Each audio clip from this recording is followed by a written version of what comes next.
Ignore him, Doc. He's blowing this whole thing out of proportion. My asses was out of proportion, Mike. Okay, I had a big chunk missing. It's actually a small chunk.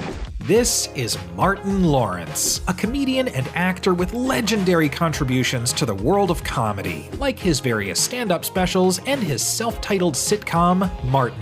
He also has a successful film career that covers not just comedy, but action, especially with the Bad Boys franchise, which welcomes the new sequel, Bad Boys for Life. Oh, this is my wife's car. Cover the front door!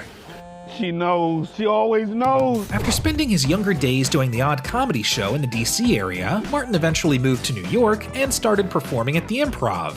Not long after that, he made his first TV appearance doing stand-up on Star Search, which led to his first series regular role on a TV show, What's Happening Now. And if you hire me now, I could pay off big for you later.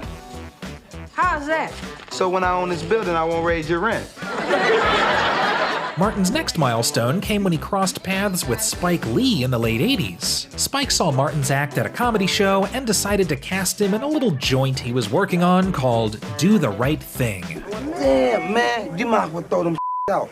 Them to blow. Not long after the wild success of that film, another prominent black director, Reginald Hudlin, seemed to know exactly how to utilize Martin's talents when he cast him as wisecracking best friend characters in 3 of his films: the cult classic House Party, its sequel House Party 2, and the comedy Boomerang with Eddie Murphy. Martin's continued efforts in stand-up combined with his successful film career led to his own sitcom, which was the ultimate showcase for his talents.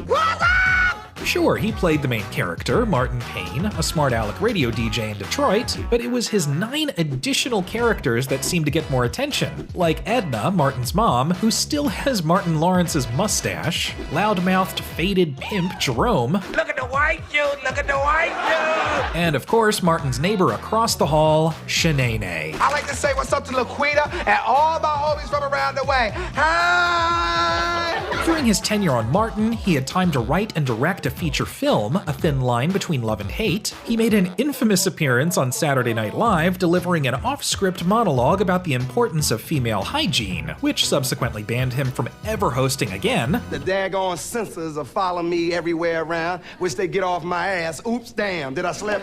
And of course, he starred alongside Will Smith in Michael Bay's action comedy, Bad Boys. Bad boys, what you gonna do? The fact that both Will Smith and Martin Lawrence were starring in highly successful TV shows at the time contributed to its success, as well as the freedom they were given to improvise during filming.